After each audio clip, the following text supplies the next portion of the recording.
sorpresa, la primera reflexión también la llevo yo. Pues os quería hacer una primera reflexión que sirviese como disculpa. Hace unos sábados, por cuestiones técnicas, pues tuve que dar un pequeño tema casi improvisado sobre el Padre Nuestro en el estudio, y desde Canadá, unos hermanos que nos ven desde allí, me mandaron una pregunta que decía que cuál era mi oración favorita. Por unas cosas o por otras, no contesté a esa pregunta, se me pasó. Luego, cuando la retomé, dije, ¡puf!, es demasiado tarde. Así que hoy veo que tengo la oportunidad para contestar a esa pregunta. ¿Cuál es mi oración favorita? La respuesta es, no tengo una oración favorita en la Biblia. Como decíamos al principio, yo soy yo y mis circunstancias. Y lo que me pasa con la Biblia es que es verdad que tengo algunos versículos que me gustan siempre, que cuando abro la Biblia brillan siempre, pero hay otros que brillan según mis circunstancias. Hay otros que me dicen cosas según mis circunstancias. Yo no sé si habéis pasado vosotros por esta situación, que un versículo por el que habéis pasado muchas veces, que habéis leído muchas veces, en un momento determinado de vuestra vida, brilla de una forma especial, cobra un significado de una forma especial. Y hoy quería presentaros una oración que para mí ha brillado de una forma muy especial y que quiero compartir con todos vosotros. Así que os invito a abrir vuestras Biblias en Primera de Samuel, capítulo 1. Ya os adelanto que es la oración de Ana pidiendo un hijo. Vamos a ver las circunstancias en las que envuelven a esta oración. Nos dice el versículo 3 que todos los años este hombre, el marido de Ana, con su familia subían a ofrecer sacrificios. Es decir, esta circunstancia que está pasando Ana en este momento y que vamos a ver un poco más tarde, sucedía todos los años. Nos dice el versículo 5 que no podía tener hijos. Por lo tanto, ya sabemos que tenía un estigma personal. No puedo tener hijos. La mujer, el valor de una mujer en esa época era su capacidad de procrear. Tenía un estigma social dentro de su propia familia. La otra esposa de Elcana pues se reía de ella, la hacía pasar malos momentos precisamente porque no podía tener hijos. Un estigma social en su pueblo porque no era una mujer productiva, y un estigma religioso, ya que sabemos que en esta cultura, cuando te pasaba algo, cuando enfermabas, cuando tenías algún defecto, la primera pregunta que se hacía era ¿quién ha pecado, este o sus padres? Así que con todo esto cargaba Ana. Y nos dice el versículo 6 que la otra esposa de su marido, Penina, la irritaba, la enojaba y la entristecía. Nos dice el versículo 7 que cada año la enojaba. Ana lloraba y no comía. Menudas fiestas, ¿verdad? Sabéis que se iban para ofrecer un sacrificio y esta mujer, esa fiesta tan especial, esa celebración, no la podía disfrutar porque lloraba y no comía. Nos dice el versículo que esto pasaba cada año. Yo voy a ir un poquito más allá y os voy a decir que esto pasaba cada día.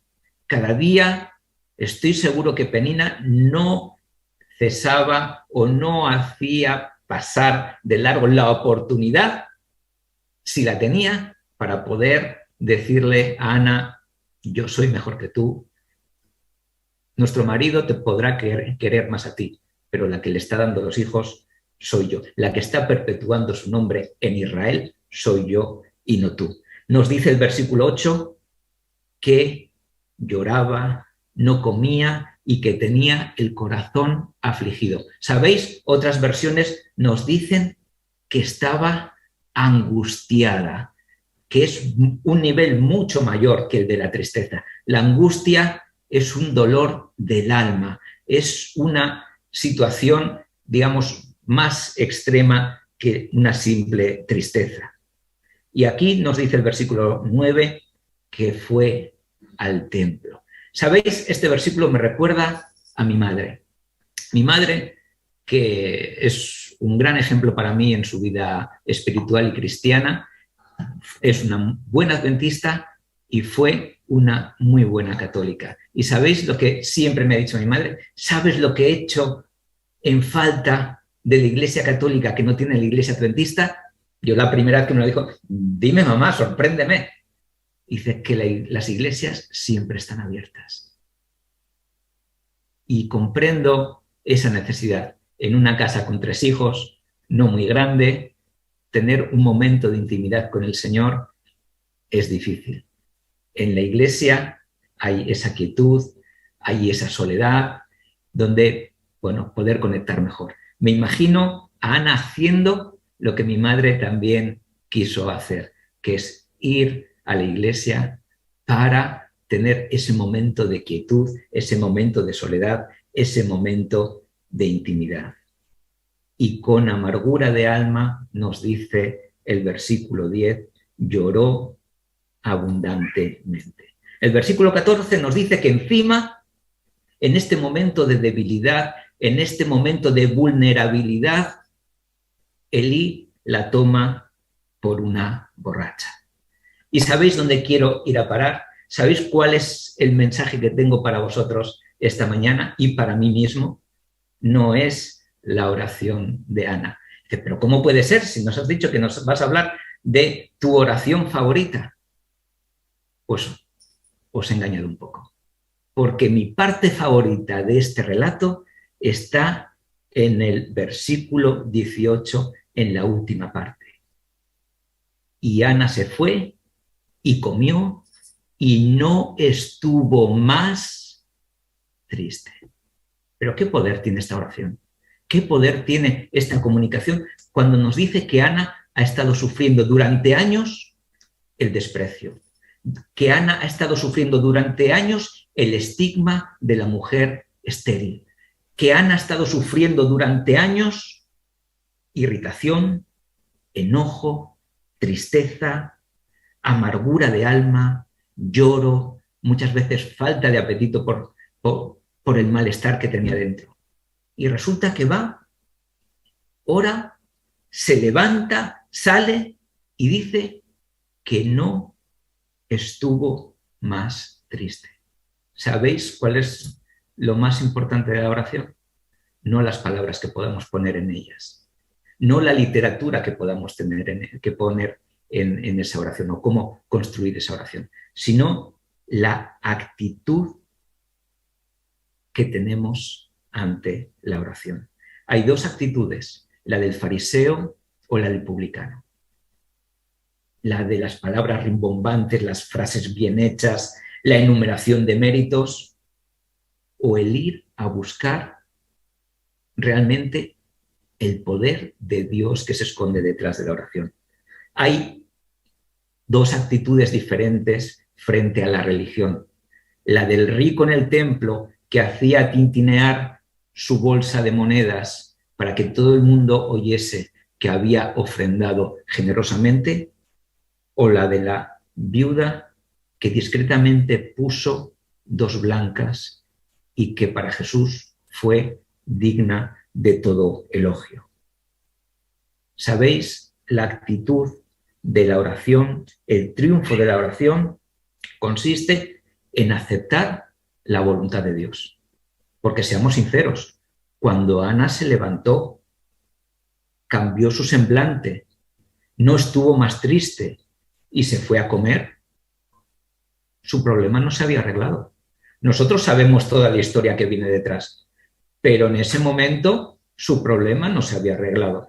Vemos versículos más adelante donde se nos dice cuando el Señor, dice el versículo, se acordó de ella y fue fértil. Pero en el momento que Ana se levanta de esa oración, cuando el momento en el que la actitud de Ana cambia, su vida seguía igual.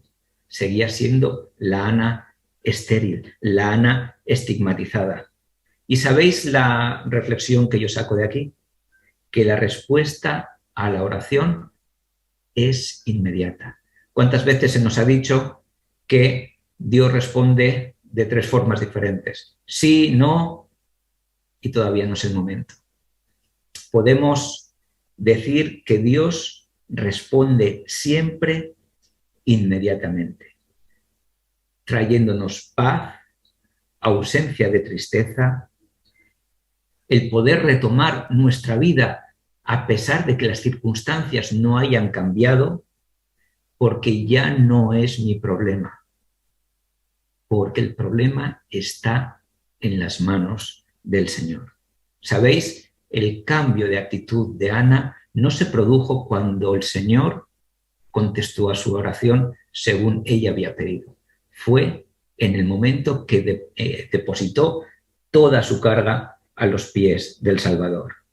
Deseo para mí mismo y también para vosotros que nos acerquemos al Señor sabiendo que nos escucha, que nos conoce, que nos ama y que obtenemos respuesta de nuestras oraciones al instante. Paz, ausencia de tristeza, confianza en sus planes. Aunque la causa de nuestra oración persista. ¿Sabéis?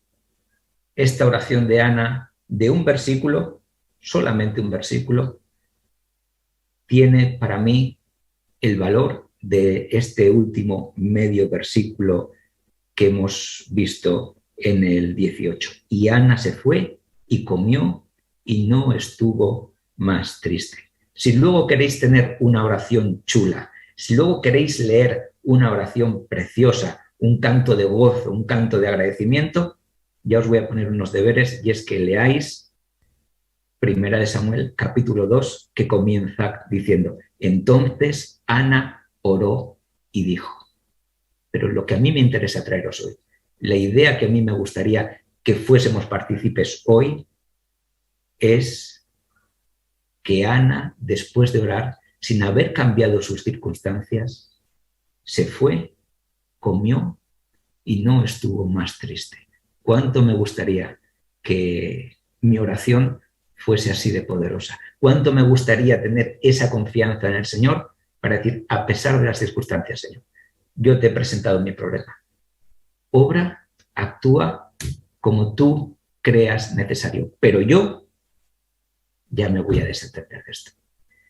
Pues, queridos amigos, es vuestro momento para comentar, es vuestro momento para sacar punta a esta reflexión, y os recuerdo que estáis muteados. Ahora, perfecto. El que queráis. A ver, para a lo mejor empezar, ¿sabes? Yo agradezco que se hable de la oración desde perspectivas diferentes y desde perspectivas mucho más plurales, ¿verdad? Porque a veces, y a mí me ha ocurrido a lo largo de la historia, a veces hemos escuchado sermones y hemos escuchado, ¿verdad?, comentarios y planteamientos acerca de la oración que están bien, pero en realidad acotan demasiado la cuestión de la oración. Y la oración es algo tan individual como seres humanos hay en el mundo.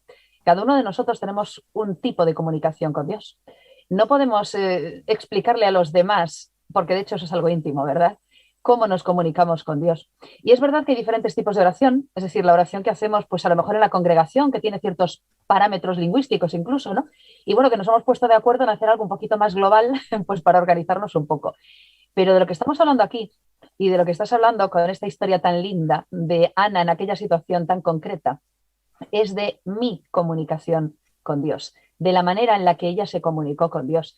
El relato es maravilloso y nos explica efectivamente cuál era el nivel de congoja de esta mujer. No podemos entenderlo probablemente, pero además efectivamente cómo esa situación le llevó a ese nivel de comunicación con Dios.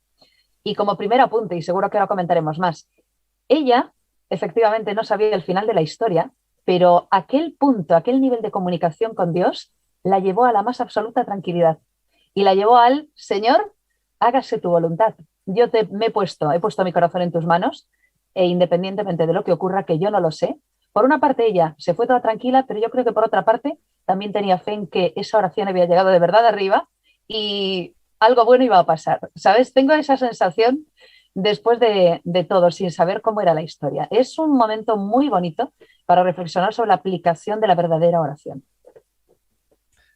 Puede ser, Esther, que ella supiera algo se mueve, ¿no? Cuando oramos. Eh, y muchas veces, otras veces, sin embargo, es un salto al vacío. Es un salto por eso hablamos de fe, ¿no? Porque confiamos en que algo puede pasar, aunque no tenemos la certeza y no tenemos las cartas marcadas en ese aspecto, ¿no? Eh, ha empezado José Antonio comentando de que los versículos se releen a veces dependiendo de las circunstancias y dependiendo de la etapa de la vida en que uno está. No sé, por lo menos es lo que me ha llegado escuchándote. Y es verdad cuántas veces pasamos por el mismo relato y somos capaces o es capaz el relato de hablarnos cada vez de una manera diferente. Y como tú decías, Esther, tantas oraciones como personas que quieren acercarse a Dios y tantas interpretaciones quizá en ese aspecto personales de cómo la Biblia nos puede cambiar. Porque esto al fin es una historia de transformación. A mí me gusta, desde que escuché a Víctor Armentero hablar de que la Biblia, más que un recopilatorio de mandamientos y mandatos y deberes, y que muchas veces muchos cristianos quieren ver en eso el texto bíblico, es un compendio de relatos, de historias de vida, que nos hablan de cómo se la han montado gente a lo largo de la historia y cómo le ha ido su relación con Dios, unas veces bien, mal, regular, a veces desastrosamente. Y en esa medida, cómo nos puede venir bien a nosotros hoy, nosotros que somos cristianos de este siglo XXI, que muchas veces miramos por encima del hombro hacia atrás, ¿no? Bueno, dicho esto, yo soy muy rollero a veces orando en público. Me lo dicen mis hijos. Cuando voy a decir, ¿quién va a orar en mi casa? Y me miran diciendo, tú no. Porque a veces yo cojo la palabra y me puedo meter ahí me puedo meter en mis propios pensamientos y es verdad, a veces aburrimos a los que están a nuestro lado. Pero cuando uno hace la oración como la que hizo Ana, imagino, tú hablabas, José, de actitud, y yo me parece que es una de las palabras clave, ¿no? Es cómo nos ponemos delante de Dios, en cómo nos relacionamos con Dios. Y es verdad que básicamente podemos ir con un aire de suficiencia, de igualdad, muchas veces, delante de Dios, diciendo, bueno, aquí somos dos, estamos yo te voy a enseñar y tú enséñame, pero yo déjame que te diga, Dios mío, cómo hay que hacer las cosas. O podemos seguir como fue esta mujer. Es verdad que esta mujer hay un componente de desesperación, de haber llegado a un punto en el que ya no encuentra más vías para lo que ella vive una situación de mucho sufrimiento, que es que no es madre. Y es que tiene una situación familiar complicada, con lo que era en aquella sociedad el no tener hijos. Algo que seguramente nosotros hoy en nuestro entorno, pues no pasaría nada, ¿no? Es más, bueno, disfruta la vida o para qué tener hijos. Muchas veces está instalado en nuestro ambiente el hecho de que casi mejor no traer hijos para este mundo de sufrimiento. No era así en el relato que nos están contando y que ponemos aquí delante. Tener hijos era algo necesario, era algo vital para una familia, para el pueblo, para la aldea, para la comunidad.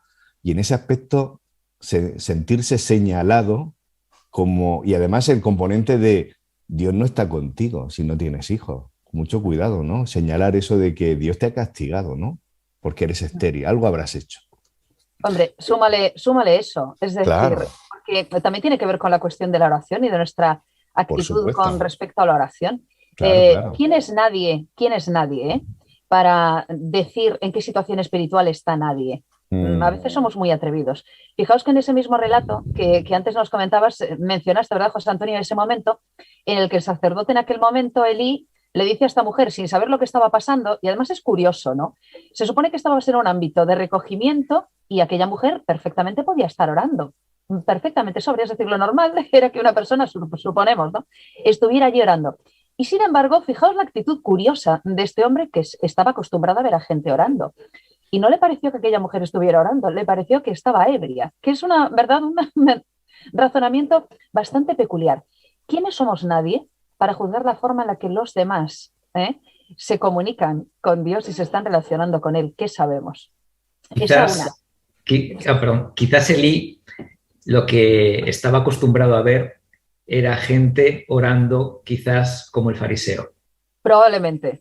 En este caso se encontró a una mujer totalmente en una situación personal extrema, en una situación personal de no aguanto más, en una situación personal donde sus sentimientos salieron a flor de piel, donde se podía ver una persona llorando, balbuceando, y quizás no estamos, Elí no lo estaba, sin duda, por lo que dice el relato bíblico, pero tampoco nosotros quizás estemos acostumbrados a relacionarnos con Dios de esta manera. Nosotros solemos ir con nuestras componendas, como decía antes Juanfra, con nuestras autosuficiencias, quizás poniéndonos en un nivel de igualdad, quizás incluso negociando con Dios. Oye, yo devuelvo los diezmos, por lo tanto tú tienes que. Oye, yo tal, tú has prometido que, con cierta soberbia y orgullo. Con lo que he hecho yo por Dios, hablando exactamente, de mi vida. Por eso yo quiero centrar la reflexión en que ella al final se fue, comió y no estuvo más triste. ¿Qué poder tiene la oración incluso antes de ser respondida como nosotros pretendemos? O incluso sin serlo. Y voy a ir... Sumaría también al hilo de esto la cuestión de la posible respuesta, ¿no? Porque tú decías, bueno, que las oraciones pueden ser respondidas, o eso entendemos, de tres formas básicas, ¿no? Sí, no. Eso dice que dicen. Claro, yo no lo creo. Por eso. Claro, yo creo todo lo contrario, quiero decir que la oración siempre es respondida porque no es necesariamente una cuestión de pregunta-respuesta, o yo le digo algo a Dios y Dios actúa en consecuencia. Se trata de algo mucho más procesual, es decir, como un proceso, ¿no? Es un proceso de comunicación. Y en esa comunicación yo puedo decirle sencillamente, Dios mío, gracias por haber permitido que hoy despierte, gracias por darme un nuevo día. Ya está. Esto es una oración también. Es decir, a veces damos por sentado que la cuestión oración es petición, respuesta. Y el mundo de la oración es un mundo mucho más amplio, es evidente. En cada momento en que yo me comunique con Dios, yo ya estoy orando. Cada oración tiene su momento, su situación y, como tú decías, mi circunstancia. Yo y mi circunstancia. Pero a veces es un sí, a veces es un no y a veces es sencillamente, hola, ¿cómo estás, Señor? Gracias por darme esto, ¿no? Y las oraciones de gratitud también son oraciones y sencillamente yo ahí estoy agradeciendo y el Señor pues seguramente estará sonriendo y diciendo muy bien, haces bien en ser agradecida y ya está. Pero los silencios de Dios en realidad también tienen que ver con mis propios silencios, y, ¿no? Es mucho más amplio y a veces lo acotamos a esto, pregunta-respuesta, petición, solución. Caramba, el mundo de la oración es un mundo de continuidad. Yo puedo vivir una vida de oración y una vida de oración implica, ¿verdad?, un tipo de comunicación que va mucho más allá de eso, ¿verdad? Lo que tiene todo esto que estamos transitando y comentando es que además en este tipo de oración tiene un añadido más, y es un añadido de experiencial, que por muchos relatos que uno lea, por muchos libros, por mucho que te cuenten, si no lo vives, si no lo experimentas, no llega a llenarte y no tiene ese componente de decir, es verdad, sé de lo que me estás hablando. Porque aquí yo añadiría lo de Ana, me llega a mí, no sé si los demás lo veis o estáis de acuerdo, o a lo mejor yo no, pero aquí yo veo una liberación. Ana llega porque realmente se siente apretada, se siente que no entiende, se siente en pelea y se siente en dolor. Y está que revienta por dentro, que es una olla a presión. Y cuando tenemos eso, que a ver quién no ha podido tener eso a lo largo de su vida, esa sensación de que me siento oprimido, de que me dan ganas de dar un golpe en la mesa, pero no sé cómo hacerlo. Esta mujer decide ir delante de Dios y decide ir a lo que era el templo en su momento. Hoy tú comentabas, ¿no? Las iglesias, Jesús mismo dice, vete y enciérrate en tu cuarto, ponte de rodillas y aclárate con Dios allí, que no hace falta que nadie lo sepa. Y ese componente de que estoy a punto de explotar y lo ponemos delante de Dios, yo creo que allí Dios dice, ahora te tengo donde yo quería. Y donde yo quería es, quiero transformación, quiero rendición. Porque yo creo que, como antes, el ejemplo muy claro del fariseo y el publicano es el mismo ejemplo que está desde el principio, que se pone en el enemigo. Es decir, la suficiencia y el orgullo. El que tú no puedes, yo no te necesito. Y esa actitud de no necesitar, de yo puedo con todo, yo me lo merezco, de, si hablando del símil del fútbol, señalarme en la camiseta el nombre como diciendo soy yo, mirarme a mí, es lo que Dios más detesta, porque es lo que más nos aleja de nosotros mismos, del que tenemos al lado, y en definitiva nos desconecta de lo aquello que nos da equilibrio, de lo que nos da la sanidad. Entonces Dios quiere crecer a partir del derrumbe, que es algo muy curioso, es algo, pues ahí, cuando nos rendimos, cuando reconocemos que ya no sé más, que ahora es tu turno, Dios mío, es cuando el Espíritu Santo dice, ahora entro yo en acción. Y yo no entiendo completamente a Dios, por qué a veces lo hace de una manera, por qué hace tal. A veces incluso si Dios me hablara directamente, seguramente imagino que me diría, mira, eso es una cuestión mía, Juanfra. Yo contigo hago un plan de acción concreto, personalizado, pero con Esther y José Antonio lo hago otro. Y no te preocupes, porque a veces queremos llevar la medida y queremos ser como ese Pedro que va caminando con la playa y va pendiente de los que tenemos al lado. Bueno, ¿y a este qué le vas a hacer? ¿Y al otro qué le vas a hacer? Y Jesús dice, ¿y si yo quiero que a este le pase esto? O si, tranquilo, confía en mí. Ese rendir, decir, deja que haga yo, que yo estoy al volante, es algo que nos cuesta, porque además nos gusta controlar nuestro entorno. Y si no controlamos, esa sensación de control que es falsa, porque ¿quién controla? ¿Quién puede decir que tiene el control de su vida? Cuando tenemos una enfermedad, cuando nos han despedido del trabajo, cuando tenemos incluso un accidente de tráfico, la sensación de decir, pensaba que controlaba, pero realmente no controlamos.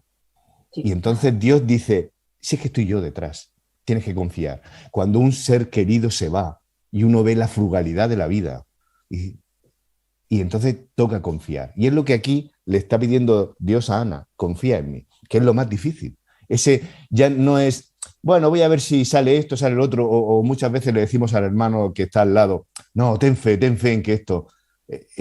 Es esa fe que regalamos tan gratuitamente, pero cuando le metemos ese componente experiencial de sé por lo que estás pasando, porque yo mismo lo he sufrido en carne, yo creo que Dios ahí nos tiene diciendo, ahora te tengo donde quería, ahora podemos empezar a construir juntos. Y me parece que la experiencia de Ana va por ahí, pero no sé si vosotros lo veis o...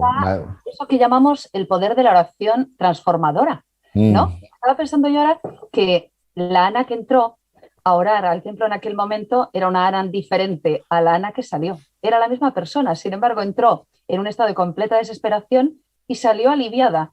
O sea, sí. ¿Verdad? Allí dejó toda la carga de todo aquel problema que llevaba. Yo no sé lo que puede suponer año tras año y día tras día, como muy bien apuntaste, José Antonio, porque eso era continuado, el estar fastidiada por la persona que está a tu lado, y no podemos ni imaginar lo que puede suponer vivir, ¿verdad?, en aquella competición. Rival, decía el texto bíblico, era su rival y rivalizaba con ella continuamente. El nivel de aburrimiento, de desesperación, de cansancio, de hartazgo debía ser importante. Sin embargo, salió y la vida había cambiado. Es decir, ella había cambiado y estaba liberada de aquella carga, de aquella congoja. Ese es el poder de la oración, que después de que yo me haya comunicado con Dios, yo me libero de toda esa carga y de todo ese peso. Qué lección tan bonita hay en lo que pasó pues, ¿verdad?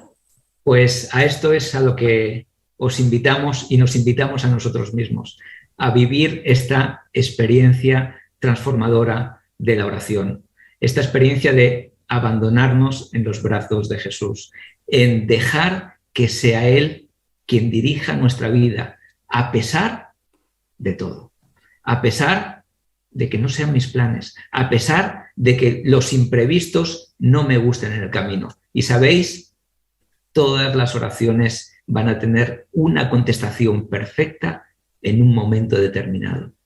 Y es que todos somos llamados a salvación, todos somos llamados a vida eterna, todos somos llamados a una vida abundante, a una vida rica, a una vida llena de salud, a una vida sin preocupación. Y quizás deberíamos invitarnos a nosotros mismos a empezar a disfrutar de esas promesas ahora. Este es nuestro deseo, este es mi deseo para nosotros, para nuestros oyentes, para toda la humanidad. Y ahora comenzamos o vamos a pasar a la siguiente sección haciendo una pausa musical.